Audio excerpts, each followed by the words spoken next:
Hey, what's going on, everyone? It's LJ, and for the first time in over a year, it's time for a Rock and Metal Mayhem cassette update.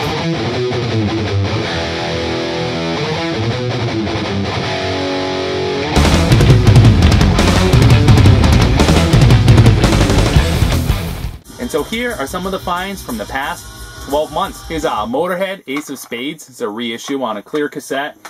That was a pretty cool find. I didn't have it.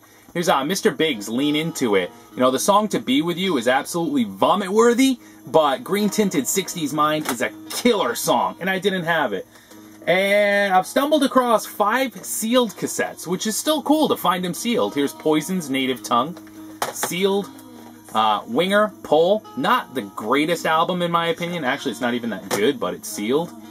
Here's Rush's Counterparts. So again, small percentage of space, just given over to personal favorites. There's GNR's Use Your Illusion 2.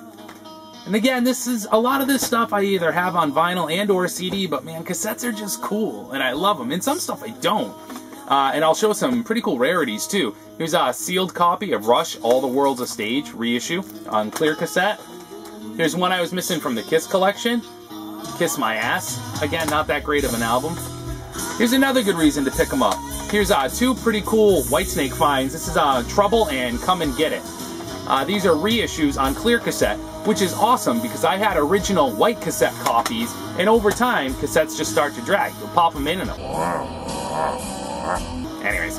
Here's what's going on in the background. Jakey Lee, Ray Gillen, Eric Singer, Pre-Kiss. This is Badlands. This is one of my favorites that I also have on vinyl. Such a good album. Yngwie Malmsteen's Odyssey with Rising Force. I kind of have limited patience for guitar theatrics for 60 minutes, but thankfully there's vocals there, and I dig Yngwie. Here's a Wasp tape I didn't have. This is Headless Children. Outstanding album. A band that ceased to be a band after 1983 or so. Here's Def Leppard's Retroactive. This is a bunch of B-sides and one-offs, so it was a pretty cool pickup. I'm sorry, after Pete Willis left Def Leppard, they just weren't Def Leppard anymore.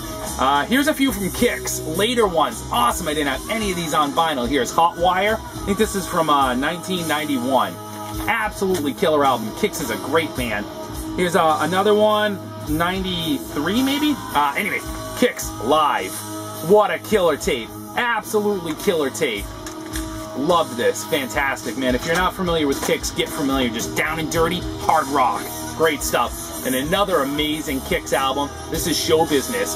What's cool about this is I just never see it. I don't have this one on vinyl or CD. And this was from 1997 in the late 90s when after metal had killed itself. Again, grunge didn't kill metal. Metal shot itself. But unlike grunge, metal came back. There was a label called CMC International, and they were picking up a lot of the metal acts and kind of giving them a second chance. Here's a copy of Black Sabbath's Children of the Grave, but it's definitely, it's kind of weird. This is made by a company called Power Sound in Sedona, Arizona, and I've definitely never seen anything like that. There was a couple others in there from that same label. Here's Live at Last. It's like, I don't even know how they got away with issuing this. It's definitely not an original part of the Power Sound series. Again, it's almost kind of like a bootleg, but it's legitimate. Super neat. I have a few Metallica ones like that, too. Here's We Sold Our Soul for Rock and Roll, Volume 2. What's cool about that is it's I believe it's a UK copy. I'd have to look again. I talked about soundtracks. What cooler movie can you get than The Adventures of Ford Fairlane? Hey! Great albums. Got Motley Crue. God, who else is on here? Billy Idol is awesome. Right, Queensryche. I didn't want to say it and be wrong. So much cool stuff. Richie Sambora is on here. Great album. Again, with some lightweight punk. You have the Jam, Snap, which I don't have on vinyl. When I find the Jam, it's so expensive and I don't feel like buying it. So to find it on cassette was super cool. Here's Gwar. Gwar kind of tests my patience a little bit, but those first couple albums, I have the first independent one released on a New York label, and then the one with Sick of You on it, Scumdogs of the Universe, and America Must Be Destroyed. I had about maybe 6 or 7 more that followed that, but I ended up selling them. I just couldn't get into them. Here's Celtic Frost. This is killer. This was Cold Lake. I had a look. I haven't listened to it in quite a while. Still such a great tape. Here's Faith No More, and this is King for a Day, Fool for a Lifetime. Not hard to find, but I love the two Mike Patton albums with Faith No More, like The Real Thing and Angel Dust. Killer albums, 10 out of 10, 9 out of 10, respectively. But I haven't picked this one up on vinyl, the reissue, because I just never liked it. So another good argument for cassettes, cheap opportunity to get into it. And this was a duplicate of Introduce Yourself that I picked up just to send someone in the VC, because I already have it. Another cool find, Striper, Together as One. This is a maxi single that has Together as One and Soldiers Under Command. And I'm so used to showing records that I keep almost dropping these every time I pick one up. What else we have?